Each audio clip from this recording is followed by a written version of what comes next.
But the reality is all the level of documentation you have to do in healthcare is a burden, a huge burden on the caretakers. And to have the power of AI and GPT to generate documentation is wonderful. But Hey everyone, I'm so glad to have Tina Woodall on this call with us. Tina is a Salesforce consultant and very, very active in the health and life sciences community.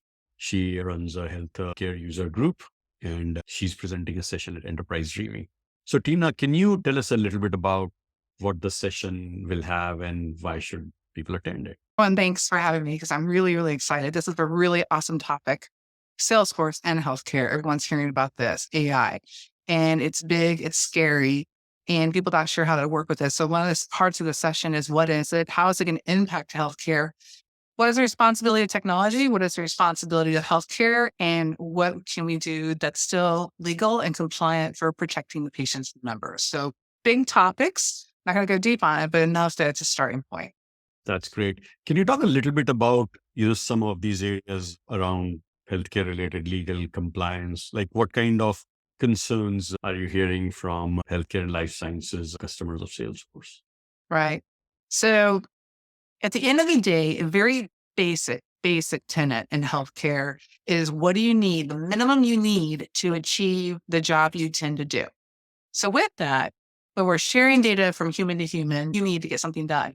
And when you're sharing information technically and it's outbound, like you're sharing information, so you're going to go to AI, how can you share that information where you're not breaching PHI, PII, and only what's needed to have meaningful? So with that, you want to make sure, and this is part of meeting legal and HIPAA and all that kind of stuff, is that when you're transmitting information, you're only sharing what is needed and relevant to receive back the information from GPT or AI that's impactful. And that's that fine line and what is acceptable. And did your patients and members agree to that? That's another fine line as well. Those are really good point. And I'm thinking that a lot of healthcare customers are dealing with similar challenges. Are there any other perspective from your point of view that are useful for Salesforce customers who use either Health Cloud or work in the healthcare and life sciences domain to really think about when we talk about this conference and the session that you are having? The thing that I'm most excited about, but I think it's going to also trigger people, for lack of a better word, is that in healthcare, documentation is so critical and it has to be unique and custom for that patient or the member.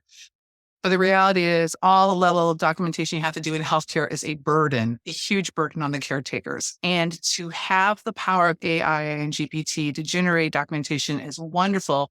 But we also need to make sure at the end of the day, the documentation that's done has been viewed, eyeballs to the computer screen and reviewed and signed off that this is accurate and relevant. So how do we, through AI, how through GPT, do we lift that burden, remove the heaviness of that burden of healthcare documentation while still ensuring the professionals have signed off and verified that that data is true and accurate.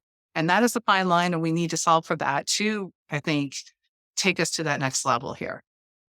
I think that's a really great call out. I've spent some time in other regulated industries and a little bit in healthcare, and I completely understand the sensitivity around some of the information sharing. Well, looking forward to it and hope you all get a chance to join us in the session. It's on the 23rd of August and see you there. Check out for more details on enterprisedreamin.org. Thank you so much, Tina.